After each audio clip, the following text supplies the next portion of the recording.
ये हमारा गैसों के आचरण बिहेवियर और गैसेस का 21वां नंबर वीडियो है। अगर आप लोगों ने अभी तक इस चैप्टर का 1 से लेकर 20 नंबर वीडियो नहीं देखा है तो जल्दी से जाके देख लीजिए।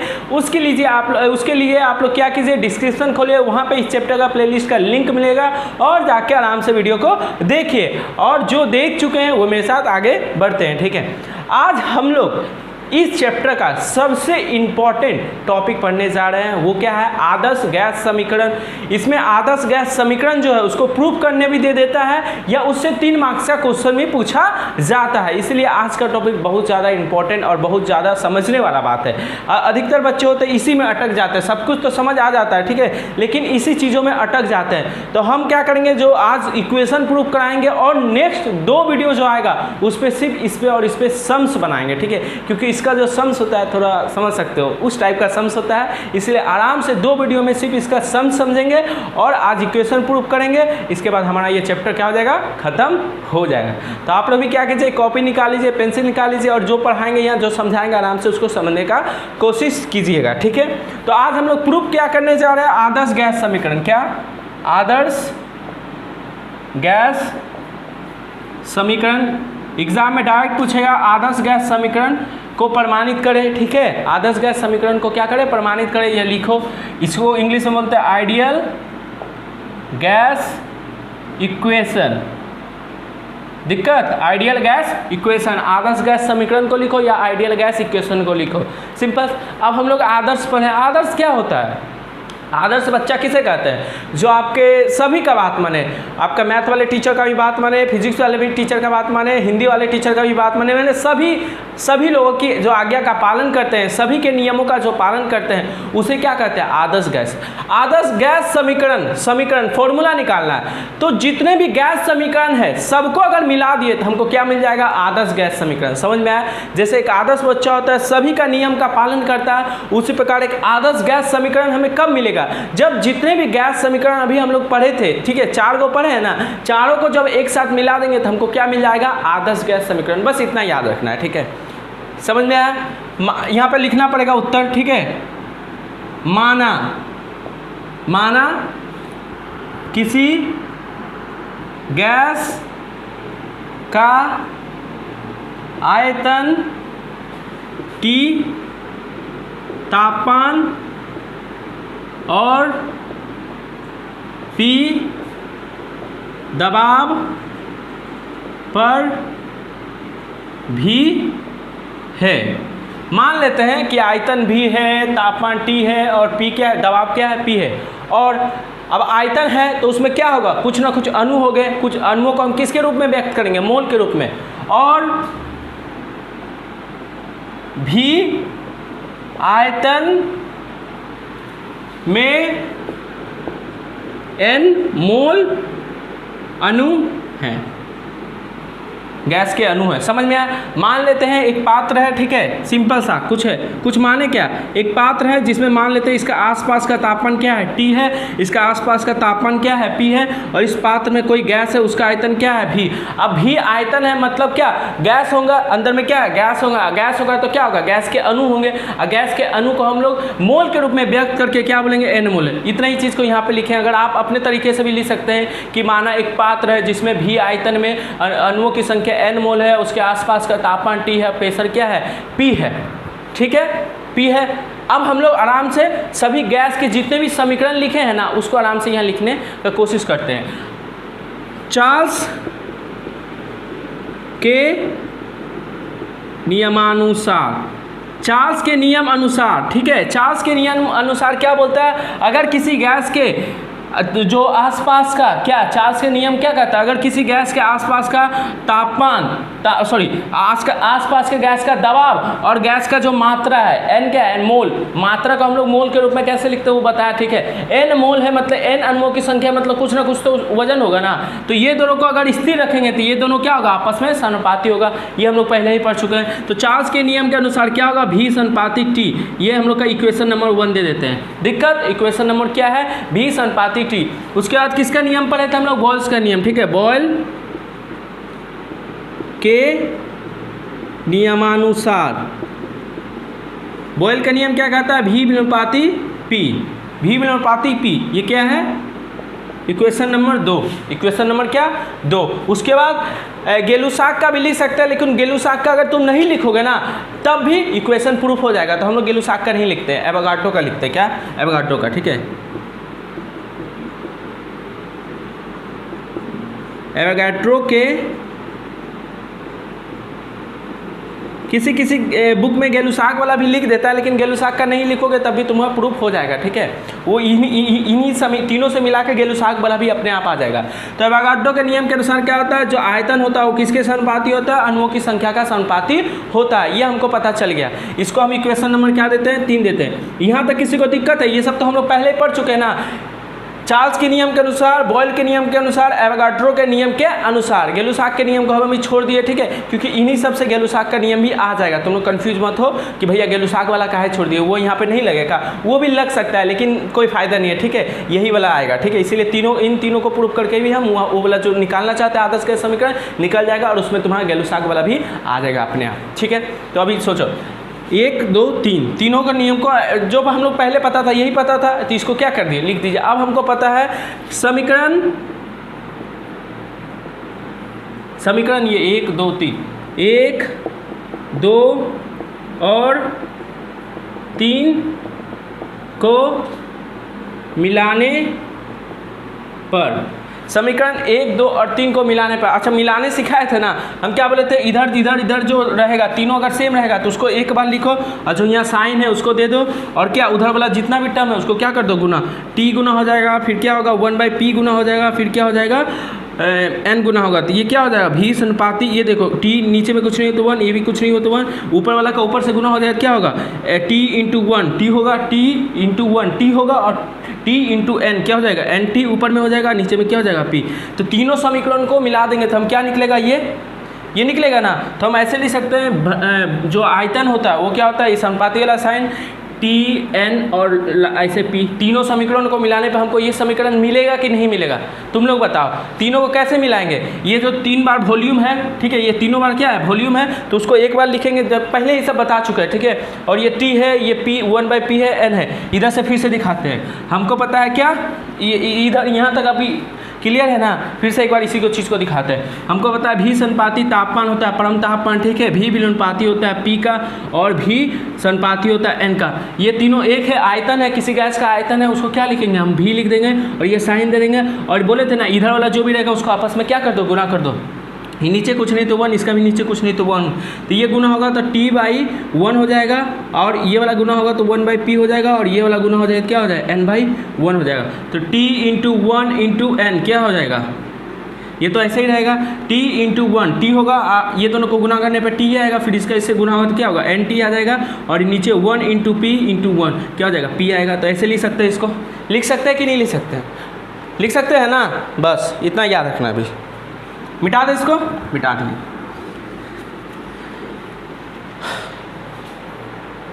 यहाँ तक आ गया सबका, ये यहाँ तक आ गया ना। अब इसके बाद यहाँ देखते हैं, हम लोग को पता है यहाँ तक सबका आ गया, सब यहाँ तक समझ चुका है कैसे करना है आदर्श गैस समीकरण।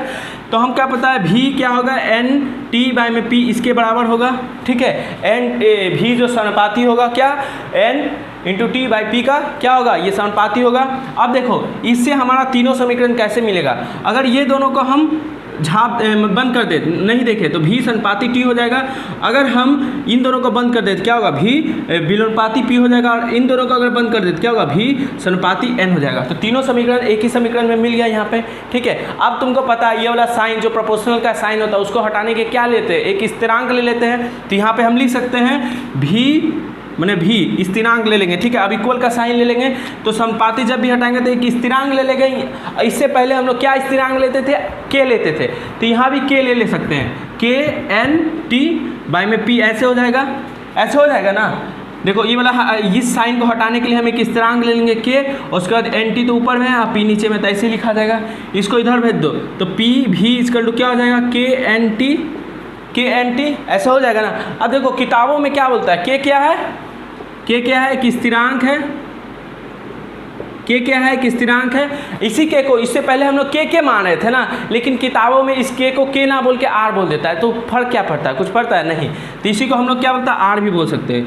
k ही को क्या बोल देते हैं, r बोल देते हैं। तो क्या होगा, ये भी क्या है, एक स्थिरांक ही है, मतलब भैया समझे नहीं, अरे के ना मान के हम लोग के माने हैं ना, के ना मान के वो कभी कभी आर मान लेता है, तो इसकी जगह हम आर भी लिख सकते हैं, ठीक है। तो पी भी के आर क्या है, स्थिरांक है, इसको बोलते हैं यूनिवर्सल गैस कांस्टेंट, हिंदी में बोलते हैं सार्वभौमिक गैस स्थिरांक। तो इस के को के ना मान के हम क्या मान लेते हैं, आर मान लेते हैं। तो पी वी इक्वल टू क्या हो जाएगा, आर एन टी, और इसी को अच्छे से लिखते हैं P V equal to N R T, ऐसे भी लिखा रहता है। तो ये वो जो समीकरण हुआ ना मेरा, इस समीकरण को हम बोलते हैं आइडियल गैस इक्वेशन या आदर्श गैस समीकरण। तो समझ में आ गया भैया, ये के था, के की जगह आर क्यों मान लिए। यहाँ पे तुम डायरेक्ट आर मान सकते हो, ठीक है, लेकिन तुम इससे पहले तो हम लोग आर के मानते आए हैं ना, तो तुम लोग बोलोगे भैया हम लोग तो स्थिरांक को के मानते थे, आप आर क्यों मान लिए। तो हम बोले वही के मान लो, और इसी के को हम लोग कभी कभी आर भी लिख देते हैं, फर्क नहीं पड़ता कुछ, के को ही क्या बोल देते हैं, आर बोल देते हैं, ठीक है। एक ही बच्चा का अलग अलग नाम हो सकता है ना, उसी पर इस के को ही हम लोग क्या बोल देते हैं, आर बोल देते हैं, ठीक है। तो हम मेरा अच्छा सा इक्वेशन मिल जाता है क्या, P V equal to N R T, P V equal to N R T, ऐसा मिल जाता है। आर को या के को यहाँ पे क्या बोलते हैं, आर के बराबर ही है, ठीक है। आर को ही हम लोग के को ही हम लोग क्या मान लिया, आर मान लिया, ठीक है। तो आर को ही आर भी क्या होगा, स्थिरांक होगा, और इस स्थिरांक को हम लोग बोलते हैं यूनिवर्सल गैस कांस्टेंट। आर को क्या बोलते हैं, यूनिवर्सल गैस कांस्टेंट। ये क्या है, एक स्थिरांक है, इसका मान पूरे कैलकुलेशन में नहीं बदलेगा। हिंदी में इसे क्या बोलते हैं, सार्वभौमिक गैस स्थिरांक, सार्वभौमिक गैस स्थिरांक। अभी बस इतना समझ लो, जब भी तुमको बोलेगा आदर्श गैस समीकरण लिखो तो यहाँ से लेकर यहाँ तक पूरा लिख देना, ठीक है।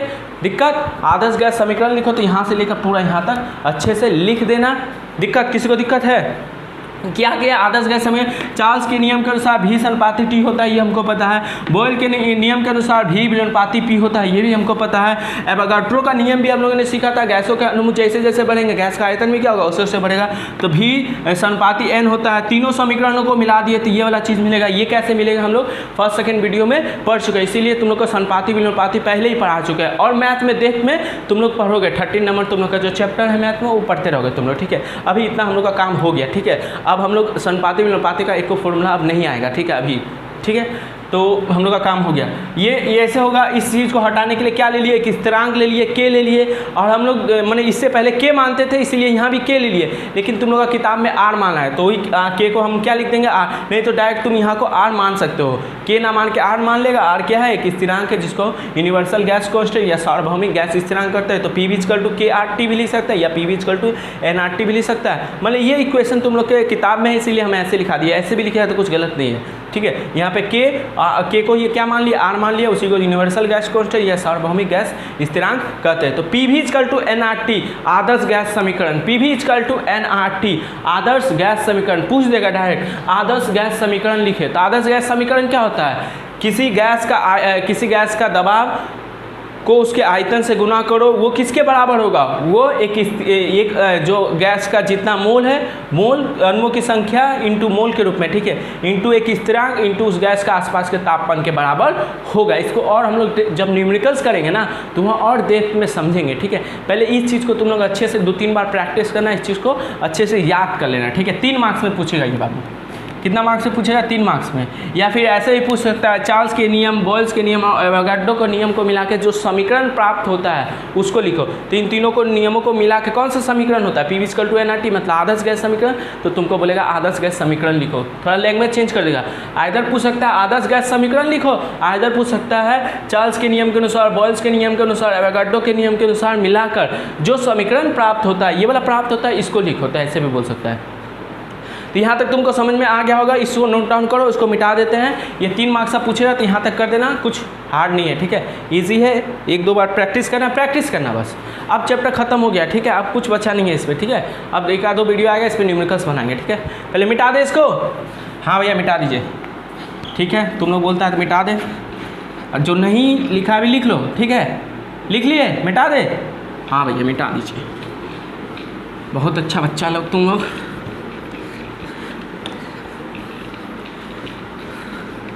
अब ये चैप्टर ख़त्म होने वाला है, जो 3rd चैप्टर की तरफ आगे बढ़ेंगे 2-3 वीडियो बाद, ठीक है। तो इस पर थोड़ा सवाल हम लोग अगले वीडियो से देखेंगे। अभी आर का इकाई, आर का क्या डायमेंशन ये मान होता है विभिन्न में, ठीक है, वो सब अभी थोड़ा देख ले जो एमसीक्यू पूछा जाता है, ठीक है, वो सबको भी थोड़ा देख ले आप लोग। यहाँ तक समझ में आ गया। P V equal to N R T, आज से याद रखना एक अच्छा सा equation, P V equal to N R T, ठीक है, ये बटन खुल जाता है बार बार, ठीक है, P V equal to N R T, याद रहेगा ना, P V equal to N R T. अब N R T, N K T भी बोल सकता है, लेकिन के को ही हम लोग क्या बोलते हैं, आर बोलते हैं, इतना तो। आर क्या है, आर को एक नाम दिया गया यूनिवर्सल गैस कांस्टेंट या सार्वभौमिक गैस स्थिरांक, ठीक है। आर का एसआई इकाई में मान, आर का एसआई इकाई में मान क्या होता है वो तुमको लिखने बोलेगा।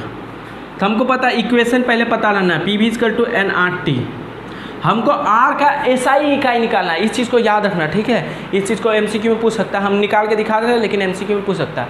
आर का अगर एसआई इकाई निकालना है तो पहला चैप्टर अगर हम तुमको पढ़ाए थे या कभी भी तुमको पढ़ाए, ठीक है, इस पे पढ़ा होगा तो तुम लोगों को पता है किसी भी चीज़ का अगर इकाई निकालना चाहता है तो उसको एक साइड कर दो। इस आर का निकालना चाहता है तो एन और टी को इधर भेज दो, एन और टी आर के साथ गुना है तो इधर आके क्या आ जाएगा, डिवाइड में। तो हम आर इजकल टू क्या लिख सकते हैं, पी वी बाय में एन टी, तो आर इजकल टू क्या हो जाएगा, पी वी बाय में एन टी, ये हो सकता है।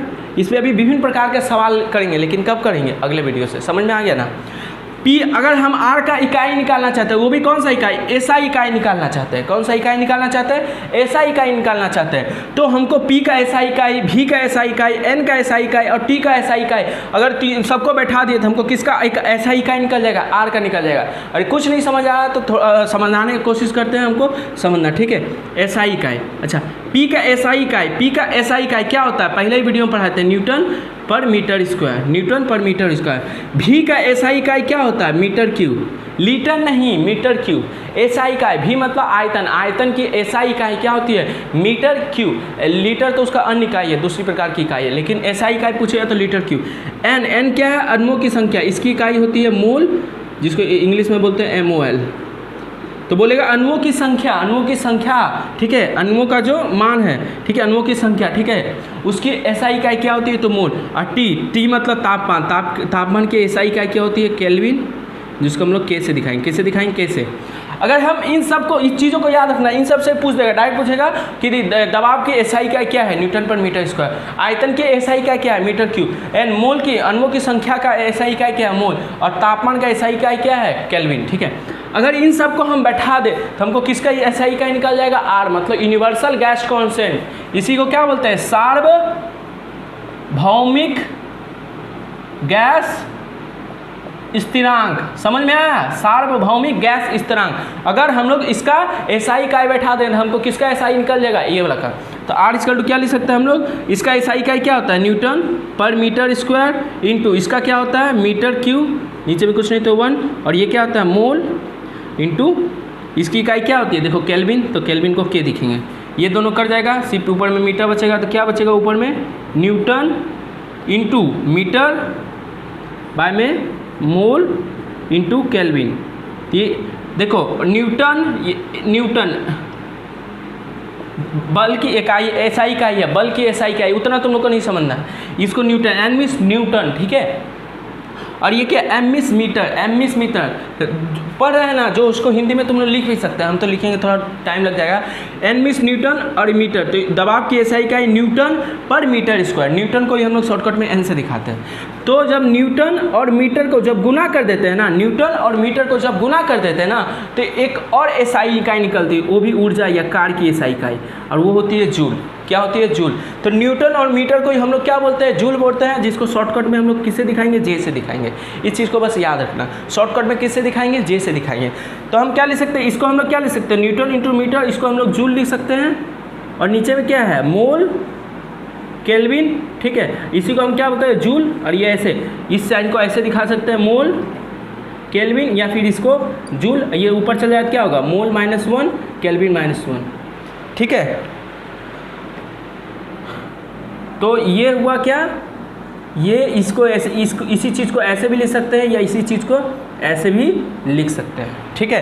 तो एग्जाम में एमसीक्यू में से पूछेगा कि आर की एसआई इकाई क्या है, आर की एसआई इकाई क्या है, तो आर की एसआई इकाई क्या है, joule divide by mole into kelvin, joule divide by mole into kelvin, Hindi में भी लिख के पूछ देगा, ठीक है। आर की एसआई इकाई तो क्या लिखोगे, जूल, नीचे में क्या है, मोल इनटू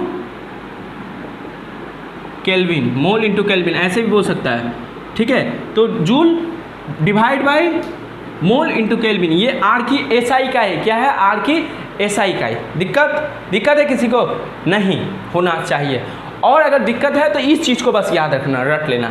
आर की ऐसे तो पूछेगा नहीं, अगर पूछेगा तो ऐसे करके बता सकते हो, नहीं तो आर की एसआई इकाई क्या है, जूल पर मोल केल्विन, पर मोल इंटू केल्विन, पर मोल इंटू केल्विन, ठीक है, पर मोल इंटू केल्विन।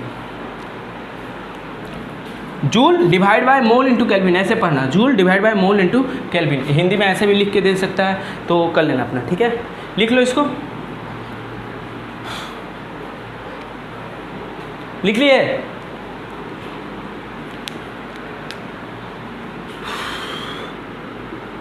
आर की सीजीएस इकाई,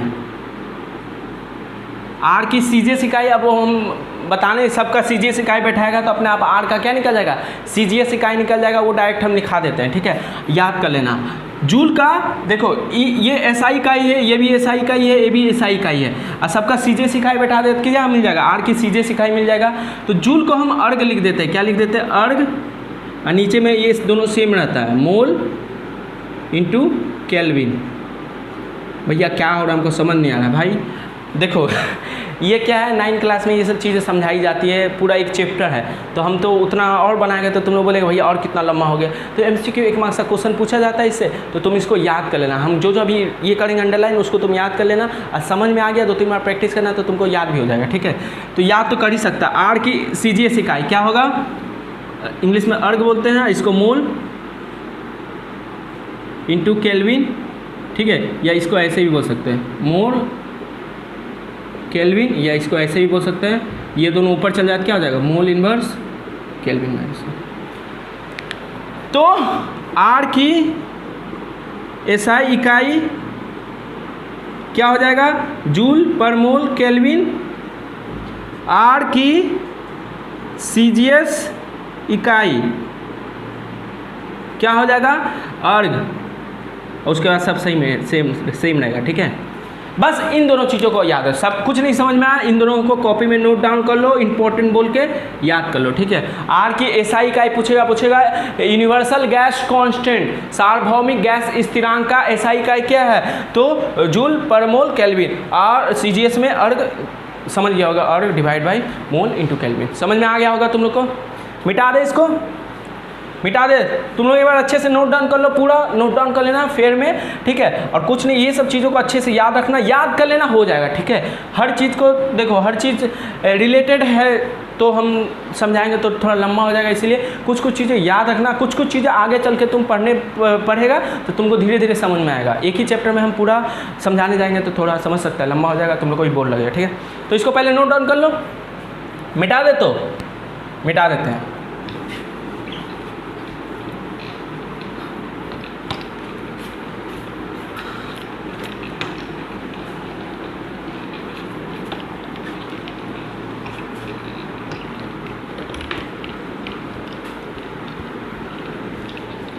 जूल पर मोल पर केल्विन, ठीक है, याद रहेगा। हाँ भैया याद तो रहेगा, थोड़ा सा मेहनत करना पड़ेगा, थोड़ा सा रटना पड़ेगा, तो रट लेना, ठीक है। 1 मार्क्स का क्वेश्चन पक्का पूछेगा, ठीक है। आर की एसआई इकाई में मान, अब आर का मान भी कभी कभी पूछ देता है, ठीक है। एसआई इकाई में, एसआई इकाई मतलब पी वी इक्वल टू क्या होता है, NRT होता है। जब पी को तुम किस में लेगा, न्यूटन पर मीटर स्क्वायर में लेगा, ठीक है। भी को किस में लेगा, मीटर क्यू में लेगा, ठीक है। आर एन को किस में लेगा, मोल के टर्म में लेगा, और इसकी तापमान को किस में लेगा, केल्विन में लेगा, तो आर का इन सब का वैल्यू कुछ ना कुछ एक्सपेरिमेंट के तौर पे बैठाएगा ना, तो आर इक्वल टू क्या आएगा, P V equal to N T आएगा ना, और इन सब का वैल्यू कुछ ना कुछ बैठाएगा ना, तो साइंटिस्ट लोगों ने जो स्थिरांक है इसका तो कुछ ना कुछ मान हो सकता है, 2 हो सकता है या 3 हो सकता है या 4 हो सकता है, कुछ भी हो सकता है, ठीक है। उसका कुछ ना कुछ जो मान होगा ना, तो वैज्ञानिक लोगों ने उसके मान को निकाला है, ठीक है। और एसआई इकाई में, आर की एसआई इकाई में मान, एसआई इकाई मतलब जो भी आगे कुछ वैल्यू होगा, और इकाई क्या होगा, जूल मोल इंटू केल्विन, ये होगा। तो एसआई इकाई में आर का मान है 8.314, इस चीज़ को बस याद रखना, 8.314। भैया समझ नहीं आया, कोई बात नहीं। जब हम सवाल, इसीलिए तो 2 वीडियो में सवाल बताएंगे तुम लोग को। जब हम देखो पी दिया रहेगा, भी कुछ दिया रहेगा, एन कुछ दिया रहेगा, टी कुछ दिया रहेगा, उस समय आर को बैठाना पड़ेगा, ठीक है। तो वहाँ पे आर का मान ये बैठाना पड़ेगा। अब कब आर का मान ये बैठेगा वो सब हम तुमको सवाल में बताएंगे। सिर्फ अभी MCQ के लिए याद रखना, आर की एसआई इकाई में मान पूछेगा तो 8.314 जूल पर मोल पर केल्विन, ठीक है। इसको याद रखना, आर की एसआई इकाई में मान, आर जो है जो स्थिरांक है उसका कुछ ना कुछ तो मान होगा ना, तो वैज्ञानिक लोगों ने उस मान को निकाल के हम लोग को एसआई इकाई में क्या बताया, 8.314 जूल पर मोल पर। समझ में आ गया, इस चीज़ को नोट डाउन करो। जब हम लोग दबाव को न्यूटन पर मीटर स्क्वायर में लेंगे, कुछ इस इकाई में लेंगे, आयतन को इस इकाई में लेंगे, इन दोनों को इस इकाई में लेंगे, तो उस समय आर का कुछ ना कुछ तो मान निकलेगा। वो मान कितना निकलेगा, इतना निकलेगा। तो आर का एसआई इकाई में मान जब भी पूछे तो कितना बताएगा, 8.314 जूल पर मोल। समझ में आ गया, इसको नोट डाउन करो। मिटा दे तो ठीक है भैया।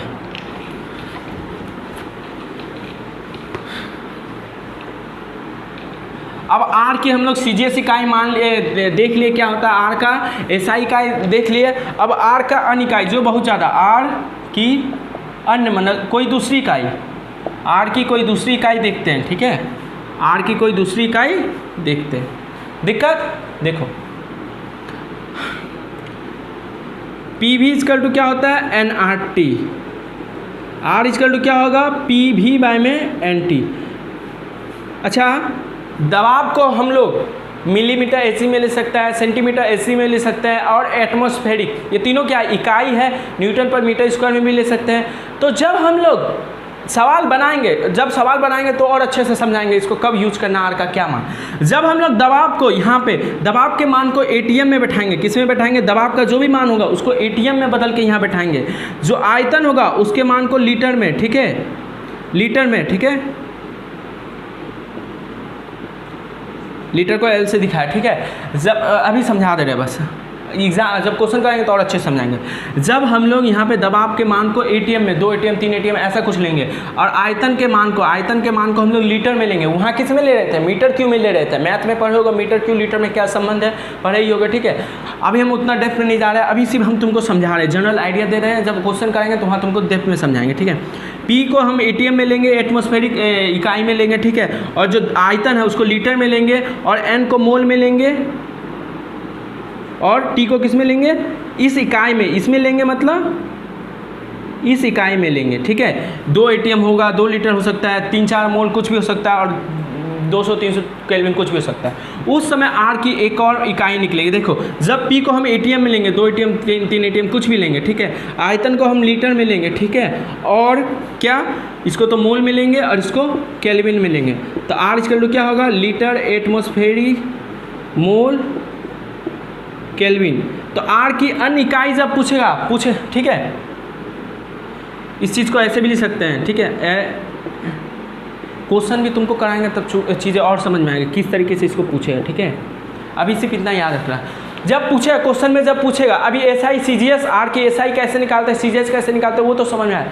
जब क्वेश्चन में पूछेगा, जब पीवी इक्वल टू एनआरटी में जब दबाव को हम लोग एटीएम में लेंगे, किस में लेंगे, एटीएम में लेंगे, और आयतन को हम लोग किस में लेंगे, लीटर में लेंगे, तो उस समय आर की इकाई क्या होगी, तो आर की इकाई क्या होगा, litre into atmosphere divide by mole into kelvin, ये आर की इकाई होगी। ये आर की ना एसआई इकाई है ना सीजीएस इकाई है, ये आर की दूसरी इकाई है। कब, जब हम लोग दबाव को एटीएम में लेंगे और उस गैस के आयतन को लीटर में लेंगे, तो उस समय आर का ये इकाई निकलेगा। इसको याद रखना, ठीक है। इसको क्वेश्चन कैसे पूछेगा वो भी हम बताएंगे, ठीक है। अब देखो यहाँ पे हम आयतन का मान लीटर में, आयतन जो है उसको लीटर में कुछ रखेंगे, ठीक है, दबाव का मान एटीएम में कुछ रखेंगे, मोल रखेंगे, कुछ टी रखेंगे, तो उस समय आर का जो वैल्यू है वो 8.314 जो आया था, जो एसआई इकाई में आया था, इस इकाई में जब वैल्यू रखेंगे ना पी वी और एन टी का, तो उस समय आर का जो मान आएगा वो दूसरा कुछ आएगा। उसको देखो क्या लिखते हैं, आर का मान, आर का मान, ठीक है, क्या होगा, आर का मान 0.082 लीटर एटीएम एटमॉस्फेरिक पर मोल पर केल्विन। बस इस चीज़ को याद रखना भैया। क्या क्या कितना कितना क्वेश्चन का समझ नहीं आया, ठीक है, सिंपल सा समझो, सिंपल सा समझो, ठीक है, सिंपल सा कैसे क्या समझा। जब हम लोग किसी गैस के दबाव को एटीएम में लेंगे, एटीएम की इकाई जो होती है उसमें लेंगे, और किसी गैस के जो आयतन है उसको लीटर में लेंगे, तो उस समय आर का जो मान आएगा ना वो दूसरा कुछ आएगा, वो 8.314 ना आके 0.082 आएगा। और इसको हम लोग क्या बोलेंगे, लीटर एटमॉस्फेयर पर मोल पर केल्विन। तो बोलेगा आर का मान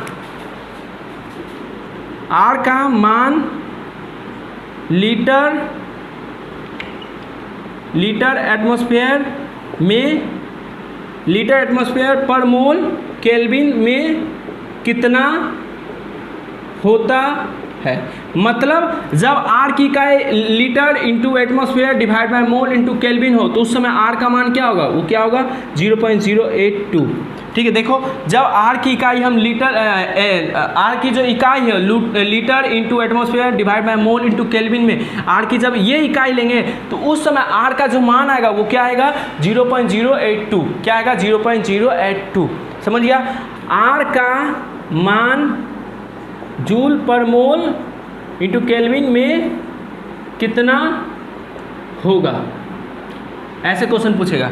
जब आर का मान हम लोग किस इकाई में लेंगे, joule divide by mole into kelvin, इस इकाई में लेंगे, तो उस समय आर का मान क्या निकलेगा 8.314 ये निकलेगा। अब किस समय आर का मान क्या यूज करना है इसको हम सवाल में बताएंगे, ठीक है। अभी बस इतना तुम लोग को चीज़ों को याद रखना है, ठीक है। थोड़ी समझने में थोड़ी दिक्कत होगी क्योंकि तुम लोग को इकाई ठीक से पता नहीं, कैसे एसआई इकाई निकालते, कैसे सीजीएस इकाई निकालते, ये थोड़ा कन्फ्यूजन हो सकता है, ठीक है।